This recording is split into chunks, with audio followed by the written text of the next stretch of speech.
Notre troisième invité va nous raconter son premier contact avec les USA et notamment Los Angeles, ville que j'affectionne particulièrement. Et ce séjour a été l'un des éléments fondateurs de sa carrière, de son univers d'auteur de BD. Mesdames et messieurs, Monsieur Run.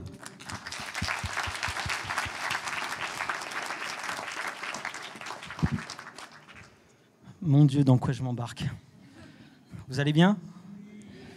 Bon, alors, l'histoire que je vais vous raconter a 20 ans. Donc, à l'époque, je travaillais dans une agence multimédia qui s'appelait Teamschman.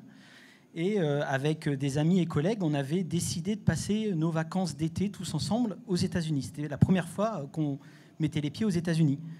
Et il y avait 3 raisons à ça. La première, c'est que on traversait tous une période un peu difficile sur le plan personnel. On était tous célibataires en même temps. Et on s'était dit, si on part en vacances ensemble, c'est le moment ou jamais, en fait. La deuxième, c'est qu'à San Antonio, au Texas, il y avait un festival multimédia qui s'appelait le SIGGRAPH. Et moi, j'avais pour ambition d'y présenter le court-métrage Moutafoukas que je venais juste de terminer. Et enfin, la troisième raison, c'est que j'avais rencontré une Américaine sur Internet, une artiste américaine qui s'appelle Elizabeth McGrath. Vous pouvez googler, c'est vraiment extraordinaire ce qu'elle fait. Et en fait, on avait super sympathisé quelques mois auparavant. Et elle était venue en France. Je l'avais accompagnée à Paris, à Barcelone. Et elle m'avait dit, écoute, si tu passes sur Los Angeles, tu me le dis, on t'accueillera avec plaisir. Donc l'idée, c'était tout simplement de faire un road trip de 3 semaines qui nous conduirait du Texas jusqu'à Los Angeles, où on passerait la dernière semaine chez Elisabeth. Donc moi, j'ai un petit cheat code par rapport aux autres, c'est que j'ai des photos. Donc si on peut passer la première photo. Donc voilà, ça c'est la fine équipe. Donc il y avait Quentin, il y avait moi au milieu avec le Stenson, il y avait Elodie et il y avait Yann. Donc on traverse les États-Unis. Dernière étape, Los Angeles. Donc on roule. Donc Los Angeles, dans nos esprits, et je pense à vous tous ici, c'est quand vous pensez à Los Angeles, vous avez des réminiscences des séries ou des films que vous avez vus, que ce soit Venice Beach, Hollywood, le glamour, les palmiers, le soleil, etc. Sauf que nous, on arrive dans ce qui s'appelle Skid Row. Et on arrive de nuit en plus, dans Skid Row. Donc tu peux mettre l'image de Skid Row pour que les gens se rendent un petit peu compte de ce que c'est. On n'avait pas du tout conscience qu'on arrivait là parce que Elisabeth nous avait dit j'habite entre Main Stream et la 5e, juste en face du $1 Million Hotel. Et moi, avec mes images d'Épinal de Los Angeles, le nom $1 Million Hotel, j'imaginais un truc qui envoie le boulet sévère, quoi. Donc on arrive là dans une... Attention, hein, j'ai honte.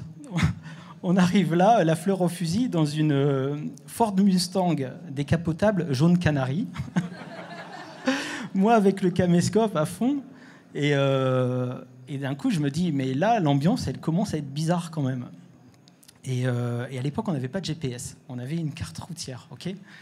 Donc, je m'étais dit, on a peut-être mal lu la carte routière. Peut-être que c'est pas vraiment Los Angeles, parce qu'il y a beaucoup de... Il y a Santa Monica, il y a Pasadena, etc. Et on se dit, non, regarde, le $1 Million Hotel, il est là. Et donc, le $1 Million Hotel, ce qu'on ne savait pas, c'est que c'est un coupe-gorge absolu. Et en fait, le Skid Row, c'est la plus grande concentration de sans-abri de Los Angeles, premièrement, avec un taux de criminalité record. Effectivement, Elisabeth vivait dans un building qui s'appelle le Canadian Hotel, juste en face du $1 Million Hotel, elle n'avait pas menti. Et en fait, il y a beaucoup d'artistes qui vivaient avec elle, tout simplement parce qu'il y avait beaucoup de place. Tout le monde détestait ce quartier, mais il y avait beaucoup de place et les loyers étaient très, très bas. Donc, d'ailleurs, le deuxième soir, no joke, le deuxième soir où on s'est garé, donc en face du Canadian Hotel, il y avait un parking. On avait garé la bagnole. Le temps de traverser la rue, on a entendu des coups de feu. Donc, au début, avec notre esprit français, on s'est dit c'est quoi? C'est peut-être des pétards, des trucs comme ça. Et en fait, le lendemain, on a su que oui, c'était un mec qui s'était fait sécher sur la 6e rue, donc juste à côté, pour une histoire de trafic de drogue. Donc, bon, bref, peu importe. Mais c'est pour vous planter le décor. Donc, ce qu'on ne savait pas avant d'arriver, c'est qu'Elisabeth, malheureusement, était en train de préparer une exposition. Elle n'avait pas beaucoup de temps à nous consacrer. Ah. Donc, c'est pas grave, on va se débrouiller par nous-mêmes. Néanmoins, elle avait quand même prévu une soirée. Donc, tu peux passer la photo suivante.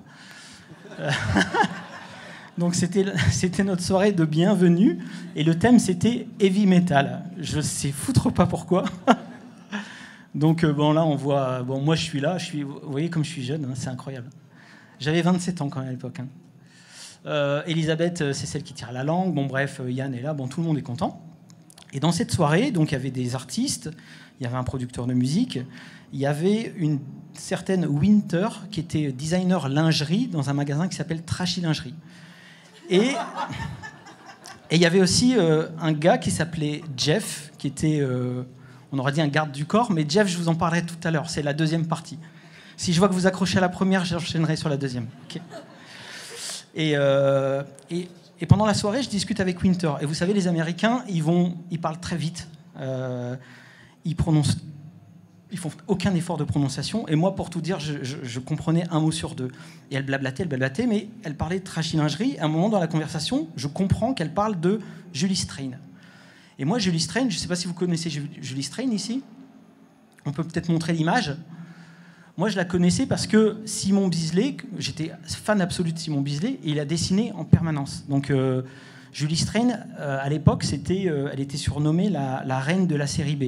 C'est-à-dire que dans les années 90, moi j'étais ado dans les années 90, elle était incontournable. Elle était sur des t-shirts, elle était sur des mugs, elle faisait des covers de comics. Il y a une deuxième image où on peut un peu la voir en vrai. C'est une grande brune musculeuse qui était une icône trash, érotico-fantasy, tout ce qu'on veut. Et donc, oui, moi, je connaissais bien. Donc, quand elle parle de Julie Strain et elle me demande si je connais, je lui dis, mais oui, et je suis fan. Je suis fan parce que j'ai 2 figurines Vampirella chez moi à l'image de Julie Strain. Et donc, ce mot-là, je suis fan, je pense que ça a résonné d'une manière particulière chez elle. Et elle me dit, bah, écoute, dans ce cas-là, vous avez qu'à passer à l'événement Trashy Lingerie, Julie y passera. Bon, bah, nous, on se dit, OK, donc c'était le lendemain ou le surlendemain, je ne sais plus exactement. Donc, OK. Le lendemain ou le surlendemain, on se retrouve devant le shop Trashy Lingerie, donc, qui est un magasin peint en rose qui vend tout ce que vous imaginez. Voilà, tout ce que ça évoque, c'est ça, en fait. Et devant le shop, ça nous change complètement de l'ambiance Skid Row. Il y a une armada de bimbos sortis d'un magazine Playboy avec des énormes pistolets à eau en forme de mitraillette qui arrosent les passants, qui arrosent les voitures, etc., etc. Et d'ailleurs, des fois, il y a des mecs qui se faisaient arroser. J'ai une scène en tête où les mecs se font arroser dans leur décapotable. Ils sont dégoûtés. Et dès qu'ils voient d'où ça vient, c'est tout de suite l'ambiance se détend. Salut les filles et tout. Donc c'était marrant. Et à l'image, hein, si vous pouvez voir un peu l'ambiance. Donc nous, on était là et franchement, on était cool. Hein, c'est un spectacle, quoi. Et d'un coup, arrive une voiture et de la voiture descend Julie Strain, la reine, quoi. Donc, elle a un soutien-gorge, elle a une espèce de petite culotte un peu exotique. Donc déjà, elle est immense de base, et en plus, elle était perchée sur des hauts talons à semelles compensées. Donc, elle arrive comme une extra. Elle est géante. Elle fait 1m90 ou je sais pas combien. Elle fend la foule en faisant des petits signes, un petit peu. Je sais pas si vous avez vu Mars Attack, quand il y a Liza Mary qui arrive à la Maison Blanche avec son chewing-gum. Bon, ça fait un peu ça. Elle a une gestuelle un peu extraterrestre comme ça. Et puis elle passe, et puis hop, elle disparaît dans le magasin. Et voilà, moi, ma journée, elle était faite. Je me dis, excellent, on a passé une super journée. On vient de voir passer Julie Strain. Génial, c'est super. Je dis, putain, je suis refait, c'est cool, on peut retourner à Skid Row. Ouais, peut-être pas maintenant. On va peut-être... on avait pour ambition d'aller sur les lettres Hollywood, sur la colline. Ce qu'on a fait d'ailleurs le lendemain, on s'est planté de colline, c'était pas la bonne. Bon, bref, c'est un autre détail. Et d'un coup, il y a quelqu'un qui sort de Trashy Lingerie, et j'entends qu'il appelle quelqu'un. Et le mot qu'il prononce m'est un peu familier. Run. Je dis, mais il y a le mec qui m'appelle ou... Donc j'avance timidement et il me dit, you're French, right? Je dis, oui, je suis français. Et il me dit, ah bah très bien. Bon, je le fais pas en anglais, hein, je le fais en français là. Il me dit, Julie veut vous voir. Ah. comment ça Julie veut me voir? Et là, je comprends qu'en fait, Winter a passé le mot. Donc, je me dis, ok, je vais aller la voir. Donc je rentre dans Trashy Lingerie, qui était privatisée, donc il y avait 0 client. Et tout autour, il y avait des porte-jartelles, les menottes, les trucs, les froufrous, etc. Et dans le fond du magasin, je vois donc Julie Strain, qui est dans le fond, avec un gars qui est en train de la photographier et un autre qui est en train de la filmer. Et quand elle me voit, elle me fait coucou, elle me demande de venir, etc. Donc j'y vais tout penaud. Et puis, elle me dit « Ah, donc c'est toi le français, il paraît que t'es mon plus grand fan en France, etc. » Alors moi, je commence un petit peu à angoisser parce que je me dis « J'espère qu'elle ne va pas me poser des questions trop pointues sur sa carrière, parce que je suis quand même pas spécialiste à ce point-là, quoi. » Mais je dis « Oui, c'est moi et tout. » Et elle commence à me grimper dessus. Elle me grimpe dessus, elle commence à me parler très près, elle me fait des mouvements un peu suggestifs, elle me décoiffe, etc., etc. Puis moi, je me dis, ah ouais, c'est particulier quand même, mais en même temps, c'était marrant parce que je me dis, ah, c'est Julie Strain, mais ça me fait un drôle de truc quand même. Et puis on a la photo d'ailleurs. Et avant même que je ne comprenne ce qui se passe exactement, je me retrouve à 4 pattes sur la moquette de Trashy Lingerie avec Julie Strain derrière moi qui me met des grandes fessées en me disant « Tu es un vilain, vilain, vilain garçon !» Et on a la photo. Alors moi, à ce moment-là, je me dis « Ouais, heureusement, ça va rester entre les murs de Trashy Lingerie. » Sauf que j'oublie qu'il y a un mec qui filme. Et en fait, cette scène, vous pouvez la retrouver en intégralité dans un des bonus d'un des DVD de Julie Strain, dont je tairai le nom parce que je tiens encore au minimum de dignité qui me reste encore ici ce soir. Voilà. Donc ça, c'était ma rencontre avec Julie Strain. Mais il y a une autre personnalité que j'avais rencontrée aussi pendant cette fameuse soirée heavy metal. C'était le gars dont je vous ai parlé, Jeff, ce mec qui ressemblait vraiment à un garde du corps. Et en fait, ce mec-là, on nous l'avait présenté comme un type qui était... Alors, j'ai très peu de photos, malheureusement, de Jeff. Et en plus, vous comprendrez pourquoi, même si j'en avais, je ne les aurais pas montrées. Mais le mec, en gros, on nous le présente comme contracteur dans une grande firme d'architectes à Los Angeles, sous Pasadena plutôt. Et donc, on m'avait même donné sa carte de visite, et on voit donc son nom suivi de Construction Incorporated. Donc je me dis, ah ouais, le mec c'est quand même sérieux, etc. Donc le mec avait l'air tout à fait sérieux au premier abord. Pour vous le situer physiquement, il ressemblait un peu à Stallone dans Copland. Vous voyez un peu le genre de délire, sans l'uniforme de flic évidemment. Mais, et comme Elisabeth, comme je vous l'ai dit, elle n'avait pas beaucoup de temps à nous consacrer, elle nous avait confié au bon soin de ce Jeff. Donc nous, on était en confiance, on se dit, c'est cool, il va pouvoir nous faire découvrir un petit peu les quartiers, Los Angeles et tout. Sauf que ce qu'on a remarqué à l'usage, c'est que malheureusement, Jeff, il était plutôt borderline dans son comportement. C'est-à-dire que où qu'on aille, il nous avait emmené une fois dans un bar, on était toujours à ça de la bagarre générale. C'est-à-dire qu'il provoquait beaucoup les gens. il était un mec qui lâchait sa clope, il la prenait, il lui relançait. Il s'asseyait sur les bagnoles, les gens... Bon bref, il y avait tout un délire comme ça. Et on s'était dit, ouais, c'est un peu tendu. Et une fois, un soir, on rentre et Elisabeth, elle dit, ça se passe bien avec Jeff et tout? Ouais, ça se passe bien, mais bon... elle dit, ouais, quand même, ne le laissez pas vous entraîner dans des drôles d'histoires. Ouais, mais t'es gentil, mais tu nous confies à lui, et là, t'es en train de nous dire, en gros, faites attention à lui, quoi. Ce qui fait qu'un jour, on se retrouve dans une pool party. Alors, une pool party, c'est une après-midi, sur les hauteurs de Los Angeles, il y avait un hôtel qui s'appelait le Standard Hotel, avec une piscine, avec des matelas gonflables, etc., etc. Et on se retrouve là avec ce fameux Jeff. Et lui, toute la journée, il avait finalement passé à faire le con, c'est-à-dire, je me souviens que son truc, c'est que quand les gens avec un cocktail, il passait à côté, il prenait l'olive qui était sur le pic, il la mangeait. Donc souvent, ça créait des tensions, etc. Son petit truc aussi, c'était de nous prendre, et même des fois des inconnus, et les balancer à l'eau. Il y a toujours un gros lourdeau qui fait ça en soirée. Bon, là, c'était lui. Et à ce moment-là, je me suis dit, ouais, malgré son corps et sa stature et son âge, parce qu'il avait quoi? Il avait 7-8 ans de plus que nous.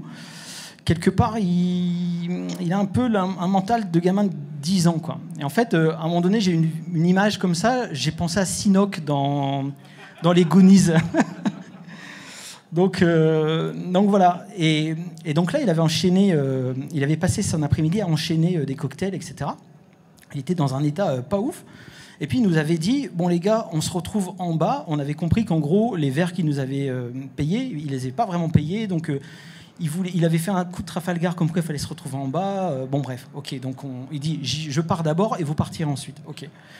Donc il s'en va de la. C'était pas une soirée, hein, c'était en plein après-midi. J'ai juste une petite image aussi. Ah non, ah oui, ça c'est Julie Strain. Pardon, j'ai oublié ce détail. C'est vrai que Julie Strain, avant de partir, elle m'a dit, tu veux que je te fasse une dédicace quelque part? J'ai dit. Et moi, comme j'avais rien sur moi, j'ai dit sur mon ventre. Et donc, elle me l'a dédicacé. Et puis, elle m'a dit comme ça, tu pourras passer chez un tatoueur. Comme ça, il va te le garder, il va te le faire ad vitam aeternam. Je me suis dit c'est sympa, mais on va peut-être pas abuser non plus, quoi. Donc bref, l'image suivante, c'est justement cette fameuse piscine. Et là, moi, je rigole et mon pote rigole aussi parce qu'au moment où il prenait la photo, il avait un tic, il criait toujours « Chula !» Chula, ça veut dire crâneuse en espagnol. Je ne sais pas pourquoi il disait ça. Mais toujours est-il qu'on le retrouve donc en bas, comme il nous avait dit. Et là, en fait, il n'est pas tout seul. Non seulement il n'est pas tout seul, mais on trouve qu'il n'est pas dans son état normal, c'est-à-dire qu'il est encore plus bizarre que d'habitude. Il a les pupilles vraiment dilatées, il est passablement énervé. Et il nous présente un autre gars qui s'appelle Arturo. Et donc, le Arturo, c'est un petit mec trapu avec une chemise fuchsia. Il a un petit peu un comportement de fouine, il ne regarde pas vraiment dans les yeux, il lui manque une incisive, et il se présente comme le coiffeur officiel de Britney Spears. Alors, si ça se trouve, c'était vrai, c'est ça le pire. Donc, ouais, ok, salut Arturo, machin et tout. Et dans la piscine, dans l'après-midi, Jeff avait dit, tu connais Pasadena? J'ai dit, non, Tijuana. Je dis oui, Tijuana, ouais, je connais deux noms comme ça, mais il dit ouais, ça serait bien qu'on y aille et tout. Je fais ouais, c'est quand même chaud parce que c'est le Mexique. Et nous, dans notre périple, on était passé par le Mexique, on avait fait une journée à Ciudad Juárez, et les locaux nous disaient partez parce que c'est super dangereux, vous pouvez vous faire kidnapper. Mais moi, dans ma tête, je me disais on kidnappe des enfants, on kidnappe pas des adultes. Et après, en me renseignant, je me suis dit si, en fait, on kidnappe des adultes au Mexique avec les cartels et tout, c'est vraiment pas. Donc je me suis dit aller à Tijuana avec Jeff, l'idée est moyenne quand même. Donc on lui dit non. Enfin, on lui dit non poliment, c'est-à-dire on dit ouais, à voir, on réfléchira, on en reparlera, quoi. Et en fait, quand on descend et qu'il est avec cet Arturo, ils sont avec un énorme pick-up et ils disent allez les gars, on va à Tijuana. Je dis non, on va pas aller à Tijuana. On va retourner chez Elisabeth. Donc chez Elisabeth, c'était en fait le downtown, il y a le downtown chic, on va dire le downtown A, et il y a le downtown B. Donc chez Elisabeth, c'est le Skid Row, c'est le downtown B, et là où on était avec la piscine et tout, c'est le downtown A. Donc il y avait quoi, 20 minutes à marcher, un truc comme ça. Donc on dit non, on va retourner tranquillement à pied, il n'y a pas de souci. Et il dit non, mais non, ça peut être cool d'aller à Tijuana et tout. Non, vas-y, on va pas insister. Il dit écoutez. Bon, d'accord, ça marche. On vous ramène chez Elisabeth en pick-up. Ouais, mais il n'y a pas de place dans le pick-up, parce que pick-up, on est d'accord, c'est un habitacle avec 2 personnes et une benne à l'arrière.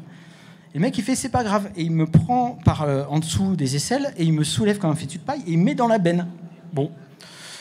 Je dis, ok, j'ai pas le temps de dire quoi que ce soit. Il fait la même chose avec mon pote Yann. Donc, on est à 2 dans la benne. Là, on se dit, ok, c'est spécial ce qui se passe. Et on dit aux autres, venez avec nous, de toute façon, on va pas le vexer, ils ont pas l'air dans un état ouf, on va pas risquer un scandale ou je sais pas quoi. Allez, on monte, de toute façon, c'est à 5 minutes, en 5 minutes, on y est, puis on n'en parle plus, quoi. Donc les mecs, ils montent, et puis le mec donc démarre. Au début, tout se passe bien. Donc nous, il faut imaginer, on est à 4 dans la benne, ok, du pick-up, et on dit, vous êtes sûr que vous nous ramenez bien chez Elisabeth? Ouais, t'inquiète et tout. Bon, sauf qu'on commence à voir les rues passer, on se dit, non mais Elisabeth, ça fait longtemps que c'est passé là. Ils sont en train de nous faire un coup de Trafalgar. Et on sentait que les mecs, ils se marraient un peu entre eux. Et à un moment donné, le Arturo, il commence à mettre de la musique mexicaine. Un truc genre Narco Corrido, là. Bon, je vais pas le faire là, parce que c'est honteux. Mais Et du coup, et le gars il dit on s'en va à Tijuana. Je dis putain les enfoirés. Donc non, nous on est là. Non, on va pas aller à Tijuana et tout, mais c'est tout. On est embarqué dans le truc qui est en train de rouler. Et là, le mec il commence à accélérer doucement, de manière à ce qu'on glisse dans le fond du pick-up, et d'un coup freiner brutalement pour qu'on aille se télescoper dans l'habitacle. Donc il fait ça une fois, ouais, bon c'est marrant, ok. Eux ils sont morts de rire, on les voit à travers la vitre, ils sont morts de rire. Il recommence une deuxième fois, donc hop, il accélère, on recule. Il recommence, on refonce dans l'habitacle. Sauf que, quand même, sur le sol de la benne, il y avait des bouts de verre, des gravats, des trucs comme ça. Donc on se dit, ouais, c'est un peu marrant, mais c'est un peu dangereux aussi, quoi. Donc, et là, j'ai une phrase qui me revient qu'Elisabeth m'avait dit à propos de Jeff. Elle m'avait dit, tu sais, Jeff, c'est un super copain de Johnny Knoxville et toute la bande à Jackass. Le truc, c'est qu'il ne veut pas paraître dans leurs émissions parce qu'il a pour ambition de devenir maire de Pasadena. Donc, je dis, ah ouais. Et là, je comprends, je me dis, ah ouais, en fait, les mecs, ils veulent s'amuser là. Ils veulent nous faire un truc un peu à la Jackass, etc. Peut-être c'est des trucs qui se font entre potes, mais nous, voilà, c'est un peu tendu, quoi. Donc, au bout d'un moment, il refait ça une troisième fois, on leur demande d'arrêter, on comprend qu'ils ne vont pas arrêter. Donc moi, je dis aux autres, écoutez les gars, on va attendre un feu rouge, s'il y en a un qui arrive, parce que moi, mon inquiétude, c'est qu'à Los Angeles, il y a des sorties d'autoroute partout. Je me dis, si on se retrouve sur l'autoroute avec ces mecs-là à l'arrière, on est cuit, on ne peut plus sortir. Donc on attend un feu rouge, et dès qu'il y a le feu rouge, on se casse du pick-up, et puis basta. Heureusement, un feu rouge arrive. Petit détail qui a son importance, c'est qu'on est sur une grande avenue à sens unique. Donc le feu rouge arrive, et puis nous, on descend, et puis on se barre, voilà, sans rien demander, sans rien dire. Les mecs qui klaxonnent, qu'est-ce que vous foutez, on s'amusait bien, machin et tout. Et nous, de loin, on fait, ouais, ciao, on se retrouve chez Elisabeth, salut les gars, merci, c'était cool et tout. Et on voit les mecs qui s'agitent dans l'habitacle et tout, on se dit, ouais, tant pis, on trace, il n'y a pas de souci.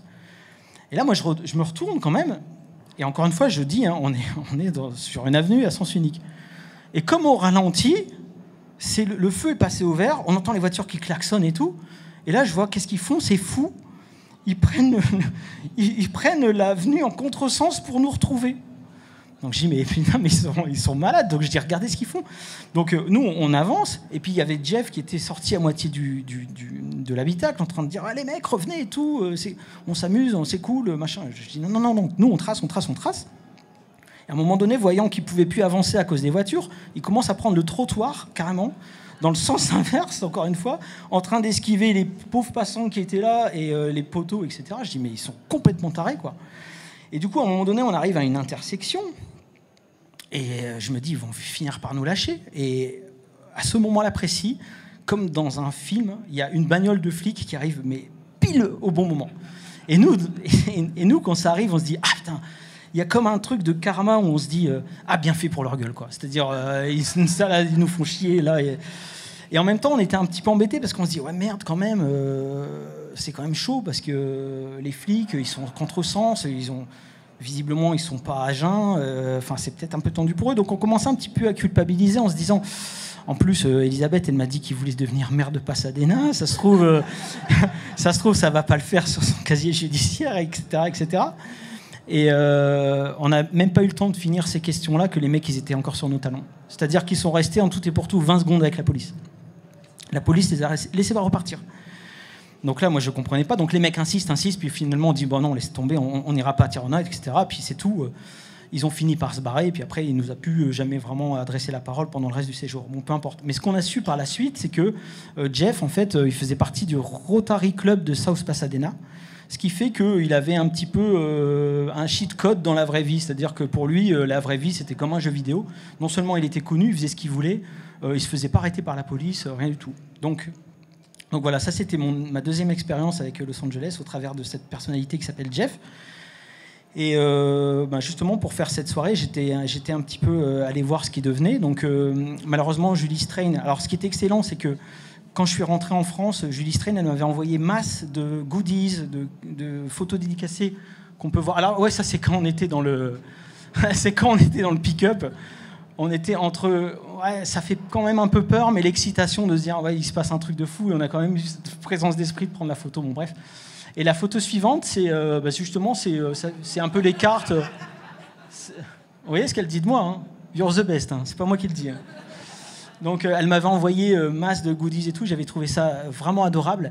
Et malheureusement, j'ai appris qu'elle était décédée Ça m'émeut un petit peu. Elle était décédée des suites d'un accident de cheval qu'elle avait eu dans sa vingtaine, en fait, alors qu'elle est morte à 56 ans, donc c'est un œdème, bref. En fait, son état a dégénéré en démence précoce, et bon, voilà, elle est décédée. Et quant à Jeff, lui, il est bien, il est comme un coq en pâte, en fait. Je l'ai vu, il fait partie du... Maintenant, il est toujours dans le Rotary Club de South Pasadena. Et puis, il a l'air de vivre sa meilleure vie. Et qui sait, peut-être, il est en passe de devenir maire de Pasadena. Ne sait-on jamais. Voilà, merci pour m'avoir écouté.